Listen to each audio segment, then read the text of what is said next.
નમસ્કાર દર્શક મિત્રો, હું છું રિપોર્ટર યાસીન બાબોર અને આપ જોઈ રહ્યા છો ફતેપુરા લાઈવ।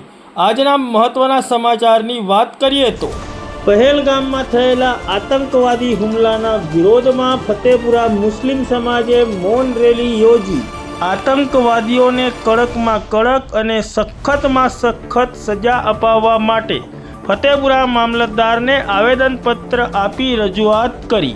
મૃતક દેશ બાંધવોને શ્રદ્ધાંજલિ આપી અને દેશમાં એકતા, શાંતિ અને ભાઈચારો કાયમ રહે તેવી દુઆઓ કરી। સમગ્ર રેલી અને કાર્યક્રમ દરમિયાન ફતેપુરા પોલીસ દ્વારા પૂરતો પોલીસ બંદોબસ્ત ફાળવાયો। તારીખ 22 એપ્રિલ 2025ના રોજ જમ્મુ કાશ્મીરના પહેલગામમાં આતંકવાદીઓએ અમાનવીય અને હીન કૃત્ય આચરીને નિર્દોષ દેશ બાંધવોની હત્યા કરી છે।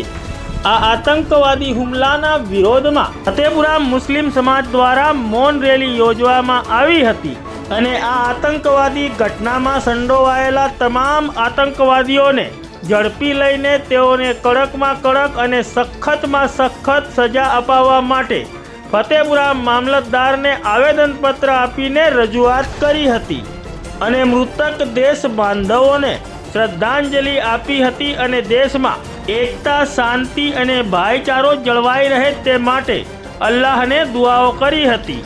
આ મૌન રેલી ફતેપુરા મરકજ મસ્જિદ ખાતેથી શરૂ કરવામાં આવી હતી અને ફતેપુરા નગરમાં આ રેલી સ્વરૂપે ફરીને ફતેપુરા મામલતદાર કચેરી ખાતે પહોંચીને ફતેપુરા મામલતદારને આવેદનપત્ર આપીને આ આતંકવાદી ઘટનામાં સંડોવાયેલા આતંકવાદીઓને જલ્દીથી જલ્દી ઝડપી લઈને તેઓની સામે કડકમાં કડક અને સખતમાં સખત સજા કરવામાં આવે તેવી ફતેપુરા મુસ્લિમ સમાજ દ્વારા માંગ કરવામાં આવી હતી।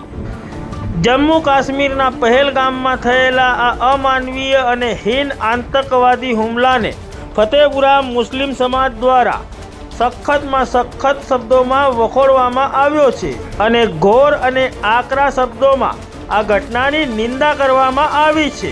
ફતેપુરા મુસ્લિમ સમાજ દ્વારા મૃતક દેશ બાંધવોને સહૃદય શ્રદ્ધાંજલિ આપવામાં આવી હતી અને તેમના પરિવારના સભ્યોને અચાનક આવી પડેલી આ આપત્તિ સહન કરવાની ઈશ્વર શક્તિ આપે તેવી દુઆઓ અને પ્રાર્થનાઓ પણ કરવામાં આવી હતી। આ વેળાએ ફતેપુરા મુસ્લિમ સમાજના પ્રમુખ રજાક પટેલ, ઉપપ્રમુખ ઇદ્રીસ ગુડાલા સહિત ફતેપુરા મુસ્લિમ સમાજના વિવિધ અગ્રણીઓ, આગેવાનો, વેપારીઓ અને મોટી સંખ્યામાં ફતેપુરા મુસ્લિમ સમાજના યુવાનો અને ભાઈઓ ઉપસ્થિત રહ્યા હતા।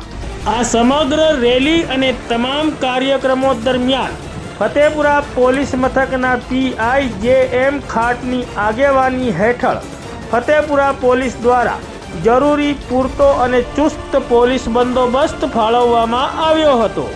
ગુલામભાઈ પટેલ, પ્રમુખ મુસલમાન કાશી સમાજ ફતેપુરા। પહેલગામમાં અત્યારે જે આતંકવાદી હુમલો થયો ને એમાં અમારો મુસલમાન સમાજ સખત શબ્દોમાં વખોડે છે અને મૃતકોને વહેલી તકે ન્યાય મળે અને જે કરવાવાળા કૃત્ય, આ હીન કૃત્ય કરવાવાળાને સખતમાં સખત સજા થાય એવી મારી લાગણીને માંગણી છે। ઇદ્રીસ અહેમદ, ઉપપ્રમુખ મુસલમાન કાશી સમાજ ફતેપુરા। કાશ્મીરના પહેલગામમાં જે આતંકવાદી હુમલો થયો છે તેની ફતેપુરા મુસ્લિમ સમાજ સખત શબ્દોમાં નિંદા કરે છે અને મૃતક દેશબંધુઓને શ્રદ્ધાંજલિ અર્પણ કરે છે। જે આતંકવાદીઓ દ્વારા કૃત્ય કરવામાં આવ્યું છે અને તેમાં જે પણ કોઈ સામેલ છે તેઓની સામે સખતમાં સખત કાર્યવાહી કરવામાં આવે એને માટે અમે આજ રોજ મામલતદાર સાહેબને આવેદનપત્ર કેન્દ્ર સરકારના ગૃહ મંત્રાલયમાં મોકલવા માટે આપેલ છે અને આ કૃત્યની મુસલમાન સમાજ ફતેપુરા સખત શબ્દોમાં નિંદા કરે છે।